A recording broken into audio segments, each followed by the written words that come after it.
പോലെ പല നടിമാരും ഇപ്പോൾ അവരുടെ അസുഖങ്ങളെ പറ്റി തുറന്നു പറയുന്നുണ്ട്. ഇപ്പോൾ സാമന്തി ആയിക്കോട്ടെ, അല്ലെങ്കിൽ അർച്ചന കവി ആയിക്കോട്ടെ, അത് ഒരുപാട് പേർക്ക് ഭയങ്കര ഉപകാരപ്രദമാണ്. അതായത് നമുക്ക് അറിയാൻ പറ്റും ഇതിനെ പറ്റിയൊക്കെ. അതുപോലെ നമ്മൾ ഒരു കാര്യം തുറന്നു പറഞ്ഞിട്ടുണ്ടായിരുന്നു, ഈ നമ്മൾ അസുഖം ഏതെങ്കിലുമൊക്കെ സമയത്ത് വർക്കിനെയൊക്കെ അത് ഭയങ്കരമായിട്ട് ബാധിക്കുമായിരുന്നോ?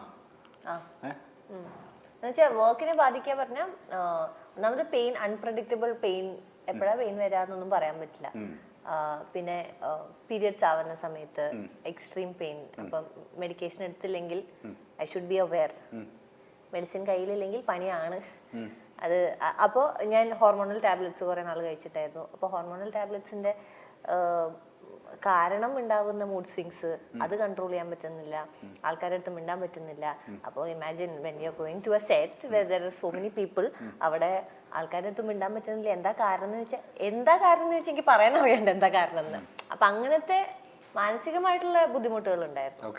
പക്ഷെ വർക്ക് സമയത്ത് അത് മാത്രം ഫോക്കസ് ചെയ്ത് ആൾക്കാരെ ബോധർ ചെയ്യാണ്ടിരുന്നു കഴിഞ്ഞാൽ ഐ വാസ് ഹാപ്പി. വർക്ക് മാത്രം ചെയ്യുമ്പോൾ ഐ വാസ് ഹാപ്പി. പക്ഷെ ആൾക്കാരുടെ കൂടെ ഇടപഴകാനായിരുന്നു എനിക്ക് കുറച്ചുകൂടി സംസാരിക്കാനൊക്കെ ബുദ്ധിമുട്ടായിരുന്നു. ബിക്കോസ് ഇമോഷൻസിനെ എനിക്ക് കൺട്രോൾ ചെയ്യാൻ കുറച്ച് ബുദ്ധിമുട്ടായിട്ട് തോന്നി. അന്ന് ആ സമയത്ത് ആൾക്കാർ തെറ്റിദ്ധരിച്ചിട്ടുണ്ടായി, കുട്ടി ഈ പ്രശ്നം അറിയാതെ ആണ്. തെറ്റിദ്ധരിച്ചിട്ടുണ്ടാവാം, എനിക്ക് ആറ്റിറ്റ്യൂഡ് ആണെന്ന് പറഞ്ഞിട്ടുണ്ടാവാം, എനിക്കറിയില്ല. പക്ഷെ ഞാൻ മൈൻഡ് ചെയ്തിട്ടില്ല. ഈ കുട്ടിക്ക് വലുതായിട്ട് ഇച്ചിരി ഡയറക്ഷൻ ഒക്കെ ചെയ്യണമെന്ന് ഭയങ്കര ആഗ്രഹമുള്ള ആളാണ്. എപ്പോഴെങ്കിലും പറഞ്ഞിട്ടുണ്ടോ ഇക്കയോട് ഡ്രൈവ് ചെയ്യണമെന്ന് ആഗ്രഹം പറഞ്ഞിട്ടുള്ള സംവിധായക ആവണം എന്നാണ്? അടിപൊളിയല്ലേ എല്ലാരും ആഗ്രഹങ്ങളൊക്കെ എപ്പോഴത്തേക്ക് നമുക്ക് പ്രതീക്ഷിക്കാം? അയ്യോ, വെറുതെ തോന്നിയൊരു ഇതാണ്. അങ്ങനെ അവരെന്താ ഈ പരിപാടി, ഇതെങ്ങനെയാ അവര് ചെയ്യുന്നേന്നുള്ള ആ ക്യൂരിയോസിറ്റിന്ന് വന്നിട്ടുള്ളതാണ്. അല്ലാണ്ട് അതിന്റെ ടെക്നിക്കൽ വശം എനിക്ക് അറിയില്ല. ഉടനെ തന്നെ സംഭവിക്കട്ടെ. ഉടനെ വേണ്ട, പതുക്കെ മതി, ഇഷ്ടംപോലെ സമയമുണ്ട്. അപ്പൊ ഈ സെറ്റിന്റെ ഇടയ്ക്ക് ഈ ഷൂട്ടിംഗ് നടക്കുന്ന സമയത്തൊക്കെ ഇക്കനോടൊക്കെ പോയി ഡൗട്ട് ചോദിക്കാറുണ്ട്, എന്താ ഇപ്പൊ നിങ്ങൾ ചെയ്തോണ്ടിരിക്കുന്നത്? എന്നോട് ഔട്ടോ ചോദിക്കാറില്ല. നമ്മൾ ഒരുമിച്ച് അഭിനയിക്കരുത്, അവരോട് ചോദിക്കോളൂ. അഭിനയ സമയത്ത് ആക്ടർ എടുക്കുമ്പോ എന്തായാലും പറഞ്ഞു ഇതാണ് ചെയ്യണ്ട, ചോദിച്ചു നോക്കുന്നു പറയും. സൗബിക്കയുടെ കൂടെ ഞങ്ങള് ലാസ്റ്റ് മംഗലാപുരത്തല്ലല്ലോ, വയനാടല്ലേ, വയനാട് ഒരു ഹൈവേയില് വണ്ടി ഓടിക്കില്ല, ഓർമ്മയുണ്ട് അത്. അപ്പൊ ക്യാമറ ഇങ്ങനെ വെച്ചിരിക്കുക, റിഗില് ക്യാമറ വെച്ചിരിക്കുക. അപ്പൊ എനിക്ക് വണ്ടി ഓടിക്കാൻ ഭയങ്കര ഇഷ്ടമാണ്. അപ്പൊ സൗബിക്ക ഡ്രൈവിംഗ് സീറ്റിൽ ഞാൻ സൗബിക്ക സൈഡിൽ ഇരിക്കുന്നുണ്ട്. അപ്പൊ ഇങ്ങനെ വണ്ടി എടുത്തപ്പോ ഞാൻ ഇങ്ങനെ ഹായ് വണ്ടി.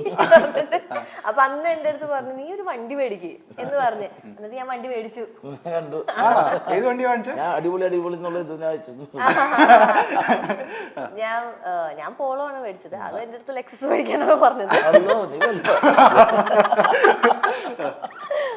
പക്ഷെ എനിക്ക് ഐ സ്റ്റിൽ റിമെമ്പർ ആ കോൺവെർസേഷൻ. അത് കഴിഞ്ഞിട്ട് പിന്നെ ലോക്ക്ഡൌൺ ഒക്കെ ആയപ്പോഴാണ് ഞാൻ ഒരു വണ്ടി എന്തായാലും വേണം എന്നുള്ളൊരിതില് അന്ന് വണ്ടി വാങ്ങിച്ചു. എനിക്ക് തോന്നുന്നു നിങ്ങൾ തമ്മിൽ ഒരുപാട് സിമിലാരിറ്റീസ് ഉണ്ട്. ഈ പറഞ്ഞ പോലെ അച്ഛന്മാരുടെ കാര്യം, അല്ലെങ്കിൽ ഡ്രൈവിംഗ് ഈ പറഞ്ഞ പോലെ എനിക്ക് ഭയങ്കര ക്രേസ് ഉള്ള കാര്യമല്ലേ. പണ്ട് നമ്മള് സിനിമയിലൊക്കെ വരുന്നതിന് മുൻപ് ഒരുപാട് ആൾക്കാരുടെ ഡ്രൈവിംഗ് സീറ്റിൽ ഇരുന്നിട്ട് അവരെ കൊണ്ടുപോയിട്ടില്ലേ അല്ലേ?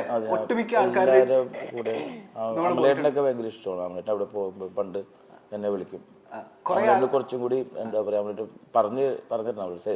നമ്മളായിട്ട് ഭയങ്കര കംഫർട്ടബിൾ ആണ് ഡ്രൈവ് ചെയ്യുമ്പോ. ഞാൻ അങ്ങനെ പലരും ഷാനുവിനും ഇഷ്ടമാണ്. ഞങ്ങള് ഇങ്ങനെ പണ്ടൊക്കെ ഇപ്പൊ തിരക്കായതുകൊണ്ടാണ് പണ്ടൊക്കെ ഫുൾ ടൈം ട്രാവലിംഗ് തന്നെ രസമാണ്. ദുൽഖറിന്റെ കൂടെ രസമാണ് ദുൽഖർ ഡ്രൈവ് ചെയ്യുമ്പോ. മമ്മൂക്കയുടെ ഏതെങ്കിലും വണ്ടി ഓടിക്കാനോ ഡ്രൈവിംഗ് സീറ്റിൽ ഇരിക്കാനുള്ള ഭാഗ്യം നമുക്ക് ഉണ്ടായിട്ടുണ്ടോ? ഡ്രൈവിംഗ് സീറ്റിൽ അങ്ങനെ അങ്ങനത്തെ അല്ല, അവരോട് ട്രാവൽ ചെയ്യുമ്പോൾ സുഖം തന്നെ ഓക്കെയാണ്. വണ്ടിയിലൊക്കെ കയറി ഇരുന്നിട്ടുണ്ട്. പിന്നെ സിനിമയിൽ വരുന്നതിന് മുന്നേ, അതായത് അഭിനയിക്കുന്നതിന് മുന്നേ, ക്രോണിക്കിന്റെ സമയത്ത് ഒരു ദിവസം മമ്മൂക്ക ഓടിച്ച പള്ളി പോകാൻ വേണ്ടി നിൽക്കുന്ന സമയത്ത്, പള്ളി പോകല്ലേ വെള്ളിയാഴ്ച, അപ്പൊ പള്ളി പോകണില്ലേ അവ എന്നിട്ട് നമുക്കൊരു കൊണ്ടിട്ടൊരു വിടൽ വിട്ടിട്ടുണ്ട്. അന്നാണ് ഫസ്റ്റ് നമുക്കവിടെ ഡ്രൈവ് കാണുന്നത്. അത് ഇപ്പോഴും മറക്കാൻ പറ്റില്ല. അതൊക്കെയാണ് ഒരു എന്താ പറയാ വണ്ടിനോടും ഡ്രൈവിനോടും ഒക്കെ ഉള്ള ഒരു കൊതി വന്നത്. പൊതുവെ എല്ലാരും പറയല്ല, അതായത് മമ്മൂക്കിന്റെ ഡ്രൈവർ ആയി കഴിഞ്ഞാൽ ഭയങ്കര സുഖം. കാരണം ഭൂരിഭാഗം സമയത്ത് മമ്മൂക്ക തന്നെ ആയിരിക്കും വണ്ടി ഓടിക്കുന്നത്. എങ്ങനെ ഇച്ചിരി സ്പീഡ് കൂടുതലുള്ള ആളാണോ? ഇച്ചിരി ക്രേസ് അല്ലല്ല, എന്താണ് ഉള്ള റോഡിന്റെ സ്പീഡ് അനുസരിച്ച് ഭയങ്കര ഭംഗിയാണ് കാണാൻ ഓടിക്കുന്നതാണ് മമ്മൂക്ക. അതെ, അത് ഒരു രസമാണ്. അല്ലാണ്ട് ഭയങ്കര ഫാസ്റ്റ് ആൻഡ് ഫ്യൂരിയസ് അങ്ങനെ ഓട്ട് അങ്ങനത്തെ അല്ല, കറക്റ്റ് ആയിട്ടുള്ള രീതികളിലാണ്. രസമാണ്, പഠിക്കാനുണ്ട് കുറെ. മമ്മൂക്കയുടെ എന്താ ഡ്രൈവിംഗിലാണോ? അല്ല രസമാണ് ഡ്രൈവ് ചെയ്യാണ്ട് കാണാൻ ഭയങ്കര രസമാണ്. രണ്ടുപേരും ദുൽഖറും സൂപ്പറാണ്. ഞാൻ നസ്രിയൊക്കെ പറഞ്ഞ് കേട്ടിട്ടുണ്ട് ഇന്റർവ്യൂസിൽ, അതായത് സൗബിൻ നമ്മളുടെ ഒരു ഗ്യാങ്ങിലുണ്ടെന്നുണ്ടെങ്കിൽ നമ്മൾ സമയം പോകുന്നതേ അറിയത്തില്ല, വെറുതെ എന്തെങ്കിലും ചോദിച്ചാൽ മതി ചിരിച്ചിരിച്ച് നമ്മൾ മരിക്കും എന്നുള്ള കാര്യം. അതേപോലെ തന്നെ അതേപോലെ തന്നെയാ. ഗ്യാങ്ങിലുണ്ടെങ്കിൽ ഇങ്ങനെ കോമഡി ഭയങ്കര രസമാണ്. എന്തോരം നേരം വേണമെങ്കിലും സംസാരിച്ചിരിക്കാൻ പറ്റും, ഭയങ്കര രസമാണ്. ഈ പറഞ്ഞ പോലെ ഫഹദ്, ദുൽഖർ, അമൽ നീരദ്, പിന്നെ ആരാ നമ്മളുടെ ഇത്രയും ക്ലോസ് സർക്കിൾ നമ്മൾ എപ്പോഴും വണ്ടിയൊക്കെ ഓടിച്ച് പെട്ടെന്നൊരു ദിവസം ഒരു പാർട്ടി പ്ലാൻ ചെയ്ത് കഴിഞ്ഞാൽ നമ്മൾ ആരെയൊക്കെ ആയിരിക്കും? കുറെ പേരുണ്ട്. അമ്പുക്കാണെങ്കിലും അൻവർ റഷീദ്, അമ്പുക്ക, അവരൊക്കെ എല്ലാം, ഷൈജു, സമീർ തായർ, ആഷിഖ് കപൂർ, അങ്ങനെ കുറെ പേരുണ്ട്. എല്ലാവരും തിരക്കായതുകൊണ്ട്, പക്ഷെ എന്നാലും ചില സമയങ്ങളിൽ ഉണ്ട്. പണ്ട് രസമായിരുന്നു. ഇനി ഞാൻ കുറച്ച് നിങ്ങളുടെ രണ്ടുപേരുടെയും ലൈഫിൽ നിങ്ങൾ പ്രഷ്യസ് ആയിട്ട് കാണുന്ന കുറച്ച് പിക്ചേഴ്സാണ് കാണിക്കാൻ പോകുന്നത്. ആ പിക്ചേഴ്സ് കാണുന്ന സമയത്ത് നിങ്ങൾക്ക് എന്താ ഫസ്റ്റ് മെമ്മറിയിലേക്ക് വരുന്നത്? പിക്ചർ കൊടുത്തായിരുന്നു. അല്ല, ആ പിക്ചറേ അല്ല. അപ്പോ നിങ്ങളുടെ ലൈഫിൽ എന്തായാലും നിങ്ങൾ മെമ്മറബിൾ ആയിട്ട് കാത്തു സൂക്ഷിക്കുന്ന കുറച്ച് പിക്സ് ആയിരിക്കും. ആ പിക്സിന്റെ കഥ പറഞ്ഞാൽ മതി, അല്ലെങ്കിൽ ആ പിക്സ് ഏത് സമയത്താണ് എടുത്തത്, എന്താ അതിനെ പറ്റിയുള്ള മെമ്മറി എന്നുള്ളത് പറഞ്ഞാൽ മതി. ആദ്യത്തെ പിക്ക് ഞാൻ ഇക്കാനെ കാണിക്കട്ടെ. ഇക്കയ്ക്ക് ഭയങ്കര ഇഷ്ടമുള്ള പിക്കായിരിക്കും, ഭയങ്കര നൊസ്റ്റാൾജിക് പിക്കായിരിക്കും. ഇത് എപ്പോഴെടുത്ത പിക്കാ? ഇത് കയ്യെത്തി ദൂരത്ത് സമയത്ത് ഷൂട്ട് ചെയ്തിട്ട് കൊടൈക്കനാല് വെച്ചെടുക്കുന്നത്. അവിടുത്തെ പാക്കപ്പ് ആവുന്ന സമയത്ത് എടുത്തതാണോ? ഇപ്പൊ ഇക്കാക്ക് ആ സമയത്ത് ഇപ്പൊ എത്ര ഏജ് ഉണ്ടായിരുന്നു? രണ്ടുപേരും ഓൾമോസ്റ്റ് ഞങ്ങൾ രണ്ടുപേരും സെയിം. എനിക്ക് തോന്നുന്നു 18-19 വയസ്സ്. പ്ലസ് ടു കഴിഞ്ഞിട്ട് ഡിഗ്രി കഴിഞ്ഞിട്ടിരിക്കുന്ന സമയമാണ്. ഓ, അന്ന് എടുത്തതായത്. രണ്ടുപേരും ഒരുപാട് മാറി അല്ലേ? ഡിഗ്രി ഫസ്റ്റ് ഇയർ ടൈമാണ് എനിക്ക്. ഷാനും കഴിഞ്ഞിരിക്കുന്നുണ്ട് ഡിഗ്രി. ഓക്കെ, ഇനി അടുത്തത് ലിയോണയുടെ കാണിക്കട്ടെ. ഈ പറഞ്ഞ പോലെ ലിയോണയ്ക്ക് ഭയങ്കര മെമ്മറബിൾ ആയിട്ടുള്ള ഒരു പിക്കായിരിക്കും. ഭയങ്കര ക്യാപ്ഷനൊക്കെയാണ് അതിൽ ഇട്ടാക്കുന്ന താഴെ. ഈ പിക്ക് ഇത് ആക്ച്വലി എന്റെ ഈ അസുഖത്തിനെ കുറിച്ച് പറഞ്ഞില്ലേ, അത് ലാലേട്ടന്റെ അടുത്ത് ആദ്യമായിട്ട് ഞാൻ എക്സ്പ്ലെയിൻ ചെയ്ത് കൊടുക്കുന്ന ആ മൊമെന്റ് ആണ്. അപ്പോഴാണ് ലാലേട്ടൻ പറഞ്ഞത് ഇത് നമുക്ക് കണ്ടുപിടിക്കണത് എന്താണെന്ന് പറഞ്ഞിട്ട് ലാലേട്ടൻ സജസ്റ്റ് ചെയ്ത ഡോക്ടറെയാണ് പിന്നെ ഞാൻ കണ്ടത്. എന്നിട്ടാണ് ഐ സ്റ്റാർട്ടഡ് ഫീലിംഗ് ബെറ്റർ. അപ്പൊ അതാണ് I think I written this has literally changed my life എന്നോ പറഞ്ഞു. അതായത് നമ്മള് ഷൂട്ടിംഗ് ലൊക്കേഷനിൽ ഇരിക്കുന്ന സമയത്ത് നമ്മൾ ആരോടും മിണ്ടുന്നില്ല.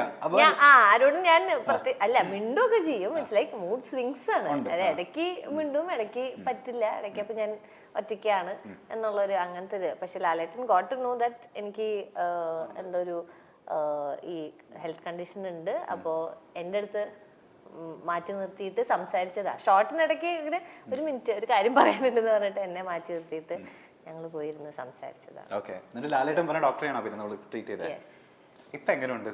ഇപ്പോ അടിപൊളിയാണ്.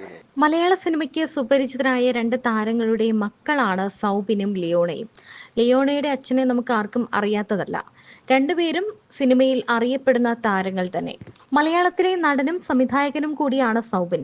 സഹസംവിധായകനായിട്ടാണ് സൗബിൻ സിനിമയിലേക്ക് എത്തിയത്. ഫാസിൽ സിദ്ദിഖ് എന്നിവരോടൊപ്പം സഹായിയായി പ്രവർത്തിച്ച സൗബിൻ സുഡാനി ഫ്രം നൈജീരിയയാണ് നായകനായി വേഷമിട്ട ആദ്യ ചിത്രം. ഈ ചിത്രത്തിലെ അഭിനയത്തിന് മികച്ച നടനുള്ള സംസ്ഥാന പുരസ്കാരവും ലഭിച്ചിരുന്നു. പിന്നീട് പറവ, വിയറ്റ്നാം കോളനി, പപ്പയുടെ സ്വന്തം അപ്പൂസ്, കാബൂളിവാല തുടങ്ങിയ സിനിമകളിലൊക്കെ ബാലതാരമായി അഭിനയിച്ചിട്ടുണ്ട്. പറവയിൽ ഒരു പ്രധാന ക്യാരക്ടറായിട്ടാണ് എത്തിയത്. പാണ്ടിപ്പട, ബോഡിഗാർഡ് തുടങ്ങിയ നിരവധി ചിത്രങ്ങളിലാണ് സൗബിൻ സാഹിർ അഭിനയിച്ചിട്ടുള്ളത്. ഇപ്പോൾ തന്റെ അഭിനയം കൊണ്ട് ഏറ്റവും വിശാലമായ സിനിമാ ലോകത്ത് നിറഞ്ഞു നിൽക്കുന്ന ഒരു നടൻ കൂടിയാണ് സൗബിൻ. അതുപോലെ തന്നെ ലിയോണയും. ഇപ്പോൾ മമ്മൂക്കിക്കൊപ്പവും ലാലേട്ടനും ഒപ്പമുള്ള അനുഭവങ്ങളാണ് ഇവർ തുറന്നു പറയുന്നത്. ഇവർ ഒന്നിച്ച് ചെറിയ ചില സിനിമകളിൽ മാത്രമേ അഭിനയിച്ചിട്ടുള്ളൂ. എന്നാൽ പോലും ഒന്നിച്ച് അഭിനയിച്ചിട്ടുള്ള അനുഭവമാണ് ഇരുവരും തുറന്നു പറയുന്നത്.